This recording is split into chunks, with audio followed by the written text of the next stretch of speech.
औरंगजेब को एक कट्टर बादशाह के तौर पर देखा जाता है। गुरु तेग बहादुर की हत्या हो या फिर छत्रपति संभाजी महाराज की क्रूर हत्या हो, इन सब में उसकी क्रूरता के किस्से प्रसिद्ध हैं। लेकिन औरंगजेब ने जिस तरह से अपने भाई दारा शिकोह को रास्ते से हटाया, जिस तरह से उसको मौत दी, वो औरंगजेब के द्वारा दी गई सबसे भयानक सजा थी। जैसा कि हमने अपने इतिहास में पढ़ा है कि उसने दारा शिकोह की हत्या करा दी थी, वैसा सीधा साधा कुछ भी नहीं था। दारा शिकोह को मौत देने के पहले और बाद में भी उसके साथ बहुत कुछ हुआ। एक ऐसा भयानक किस्सा जिसको सुनकर आपकी रूह कांप जाएगी।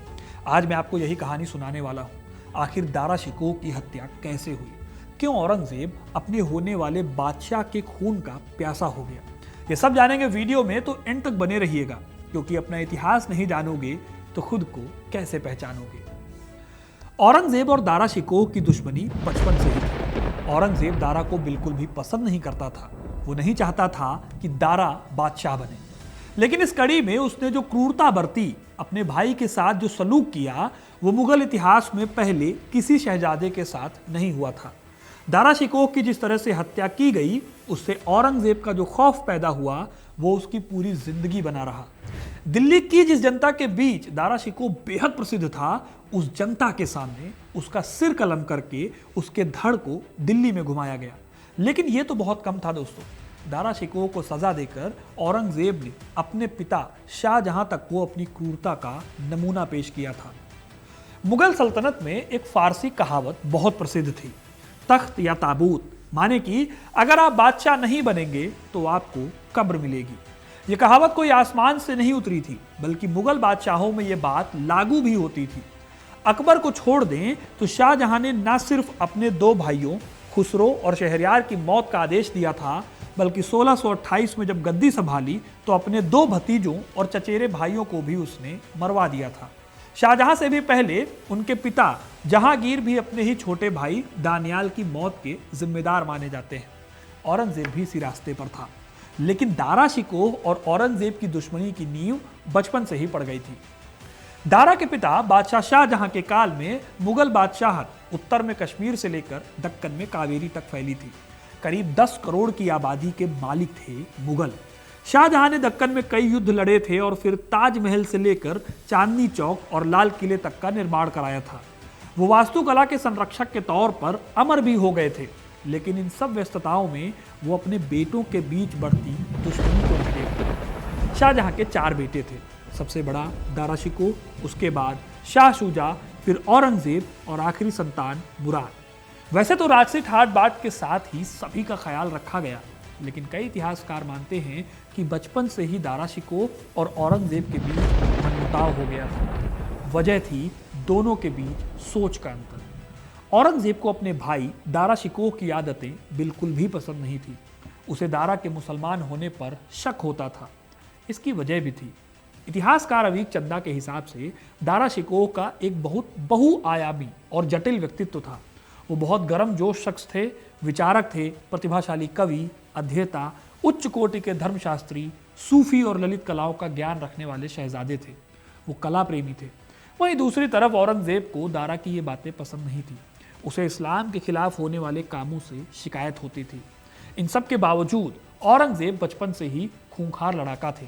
उनकी बहादुरी के किस्से भी चलते थे। ऐसा ही एक वाकया 28 मई 1633 को हुआ था। दरअसल शाहजहां को हाथियों की लड़ाई देखने का बहुत शौक था। 28 मई के दिन वो 2 हाथियों की लड़ाई देखने के लिए बालकनी से उतरकर नीचे आ गए। लेकिन इस लड़ाई में हाथी बेकाबू हो गए और भगदड़ मच गई। औरंगजेब तब सिर्फ 14 साल का था। उसने अकेले दम पर हाथी को रोकने की कोशिश की, अपना घोड़ा हाथी के सामने कर दिया। इस मुहिम में घायल भी हुआ। 14 साल के बेटे की ऐसी हिम्मत देखकर शाहजहां खूब खुश हुए।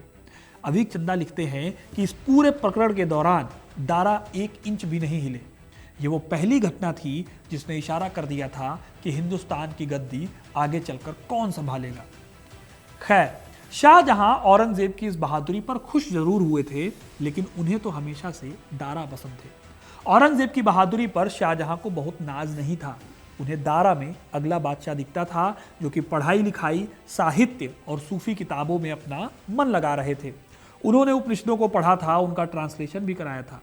एक तरफ दारा महल में रहकर शायरी, संगीत और ज्योतिषियों के बीच अपना वक्त गुजारते थे, तो दूसरी तरफ था औरंगजेब, जो जंग के मैदान में तलवार और भालों से जूझ रहा था। यही वजह है कि जैसे जैसे दोनों भाई जवानी के दिनों में पहुंचे, वैसे वैसे दोनों के बीच में दूरियां भी बढ़ती गई।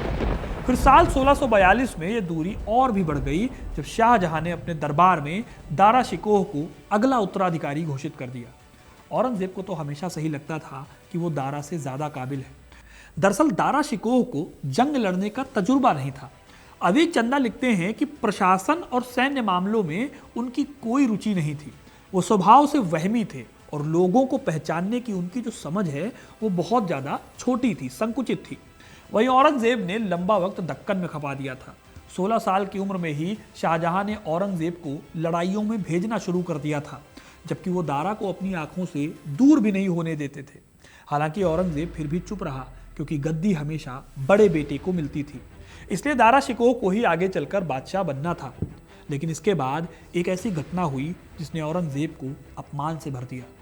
दारा के बादशाह घोषित होने के 2 साल बाद एक रात को औरंगजेब की बहन जहांआरा के पल्लू में आग लग गई। इस हादसे में उसकी जान जाते जाते बची। बाकी मुगलों से अलग औरंगजेब भी उसे देखने के लिए हालचाल के लिए आया, लेकिन उसने 2 दिन की देरी कर दी थी पहुंचने में। उससे भी बड़ी गुस्ताखी उसने कर दी थी शाहजहां और परिवार के सामने सैनिक भेष में मिलने में। मुगल तौर तरीकों में सैन्य भेष में अपने परिवार से मिलना बहुत बड़ी बदतमीजी माना जाता था। यह सब देखकर शाहजहां को गुस्सा आया और उन्होंने औरंगजेब को इस बात की बहुत कड़ी सजा दी। उस काल में मुगलों के बीच में जो युद्ध का संचालन करते थे, उनको खास लाल रंग का टेंट मिलता था। शाहजहां ने वो टेंट औरंगजेब से छीन लिया। 7 महीनों के लिए औरंगजेब के ऊपर दरबार में आने से पाबंदी लगा दी गई। फिर शाहजहां की नजरों से औरंगजेब ऐसा उतरे कि मुल्तान और सिंध के गवर्नर का पद भी छीन लिया गया और उसे दारा को दे दिया गया। इसका असर यह हुआ कि औरंगजेब ने दारा को अपना दुश्मन मान लिया और उसे ठिकाने लगाने और तख्त पर अपना दावा ठोकने की उन्होंने ठान ली। साल 1657 में जब अचानक शाहजहां बीमार हुए तो उनकी देखभाल जहांआरा और दारा शिकोह कर रहे थे। लेकिन किले के बाहर अफवाह उड़ी कि शाहजहां असल में नहीं रहे। उधर दारा के तीनों भाइयों शाह शुजा, मुराद और औरंगजेब को लगा कि दारा शिकोह बादशाह बनने के लिए इस बात को छिपा रहा है। बस यहीं से शुरू होती है उत्तराधिकार की वो लड़ाई जो मुगल इतिहास में इससे भयानक कभी नहीं हुई। जब शाह शुजा ने खुद को बंगाल का राजा घोषित कर दिया तो शाहजहां के आदेश पर एक फौज ने शाह शुजा पर ही हमला कर दिया। वहीं दूसरी तरफ मुराद के खिलाफ भी युद्ध लड़ा गया। औरंगजेब और मुराद के बीच में डील हो गई कि जब औरंगजेब शहंशाह बनेगा तब वो भारत को 2 हिस्सों में बांट लेगा, एक मुराद का, दूसरा औरंगजेब का। इसीलिए मुराद बख्श की सेना ने गुजरात और मालवा से होते हुए राजपूत इलाकों में आक्रमण किया। धर्मत में राजपूतों और मुराद बख्श के बीच में जंग छिड़ी। मुराद बख्श और औरंगजेब की संयुक्त सेना के सामने राजपूत और दारा शिकोह ज्यादा समय तक टिक नहीं पाए। राजपूतों के खिलाफ संघर्ष के बाद मुराद बख्श ने औरंगजेब के साथ मिलकर 1658 में दारा शिकोह को उसने पराजित करने में हेल्प की।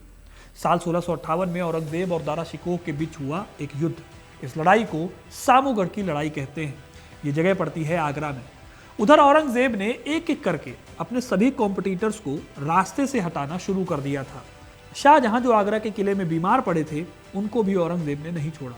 उसने किले का पानी रोक दिया, जिससे प्यास के मारे किले की सेना का बुरा हाल हो गया।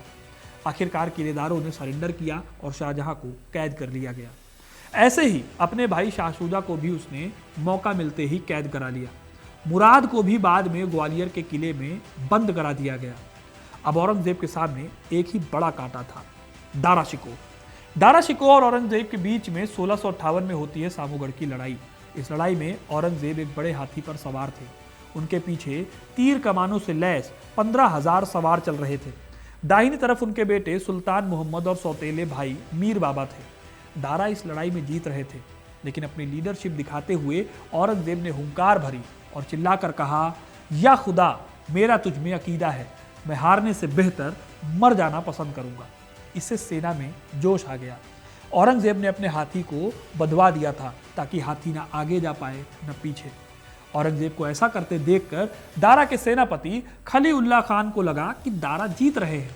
उन्होंने दारा से कहा कि आप ऊंचे हाथी पर क्यों बैठे हैं? अगर एक भी तीर, एक भी गोली आपके हौदे को चीरते हुए आपको लग गई तो उसके बाद क्या होगा उसकी आप कल्पना भी कर सकते हैं। इसलिए घोड़े पर सवार होकर लड़ाई लड़िए खुदा के लिए।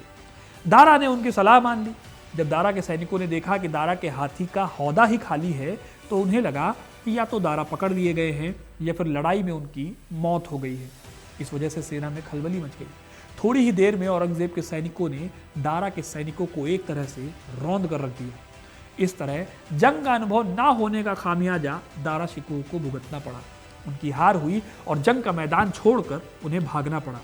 सामूगढ़ के बाद देवराई में 1659 में दोनों के बीच फिर जंग हुई, लेकिन इस जंग में भी दारा की हार हुई और आखिर में उन्हें दर दर भटकने को मजबूर होना पड़ा। इस जंग के बाद दारा को कहीं भी पनाह नहीं मिल रही थी, इसीलिए उन्होंने हिंदुस्तान से बाहर जाने की सोची। वो पहले लाहौर गए, वहाँ से गुजरात, फिर अजमेर और यहाँ से वो ईरान की बजाय अफगानिस्तान जाने की सोचने लगे। सत्ता के लिए सपोर्ट जुटाने के लिए वो कोशिश में भटक ही रहे थे कि औरंगजेब ने अपनी अगली चाल चली। दारा शिकोह को जब किसी पर भी भरोसा नहीं करना था तब उनकी मजबूरी थी किसी पर भी भरोसा दिखाने की। दर दर की ठोकरें खाते दारा ने इस कड़ी में उस आदमी से हाथ मिलाया जिसने पहले ही उन्हें धोखा देने की ठान रखी थी। जब दारा शिकोह ने अफगानिस्तान जाने का फैसला किया तो वहां उनके पुराने सपोर्टर मलिक जीवा खान से मुलाकात हुई। ये वही जीवान खान था जिसको एक टाइम पर दारा ने मृत्यु दंड से बचाया था। दारा की पत्नी और उनके बेटे ने खूब समझाया कि मलिक जवान जैसे लोगों पर भरोसा नहीं कर सकते, लेकिन दारा को अब किसी भी तरह का सपोर्ट चाहिए था। वो एक तरह से डिस्परेट था, इसीलिए वो मलिक जवान या मलिक जीवन के पास रुक गए। फिर मलिक ने धोखा देकर उन्हें बंदी बना लिया और दिल्ली में औरंगजेब के पास पेश कर दिया। इसके बाद औरंगजेब ने दारा शिकोह की दुर्गति शुरू की। कुछ लोगों ने कहा कि दारा को ग्वालियर में बंदी बना लिया जाए, तो कुछ दारा को पूरे शहर में नुमाइश कराना चाहते थे। लेकिन औरंगजेब ने जो किया उससे पूरा लाल किला शर्मसार हो गया। दारा को एक इज्जत की मौत देने के बजाय उसने तय किया कि वो ऐसी दहशत पैदा करेगा कि कोई भी उसके खिलाफ सिर नहीं उठा पाएगा। दारा को एक कमजोर और छोटी हथनी पर बिना ढके हुए हौदे पर बिठाया गया। उनके ठीक पीछे औरंगजेब का अपना गुलाम नजर बेग एक नंगी तलवार लेकर चल रहा था। उसे फ्री हैंड था कि अगर कोई भी दारा को बचाने की कोशिश करे या कोई भी भगदड़ मचे तो सबसे पहले दारा का सिर कलम किया जाए बिना किसी देर के। यही वजह है कि दिल्ली की जनता रो रही थी, चिल्ला रही थी, यहाँ तक कि औरंगजेब को गालियां बक रही थी, लेकिन फिर भी किसी ने विद्रोह नहीं किया ताकि दारा की जान बची रहे। दारा की गर्दन पर कोई ना तो आभूषण थे ना कोई जवाहरात थे। भिखारियों जैसी हालत में उन्हें दिल्ली घुमाया गया। उनकी इस हालत को देखकर दोनों तरफ खड़े लोगों की आंखें भर आई थी। फिर एक दिन बाद दारा को मृत्यु दंड दिया गया। आरोप इस्लाम के अपमान का था। उसी शाम औरंगजेब ने नजर बेग को बुलाकर कहा कि वो दारा शिकोह का कटा हुआ सिर देखना चाहते हैं। फिर दारा शिकोह के महल में नजर बेग अपने साथियों के साथ गया। उसने आते ही ऐलान किया कि वो उनके बेटे सिफिर को लेने आया है। ये सुनकर दारा ने अपने बेटे को अपने सीने से चिपका लिया, लेकिन जबरदस्ती उसे दूसरे कमरे में ले जाया जाता है।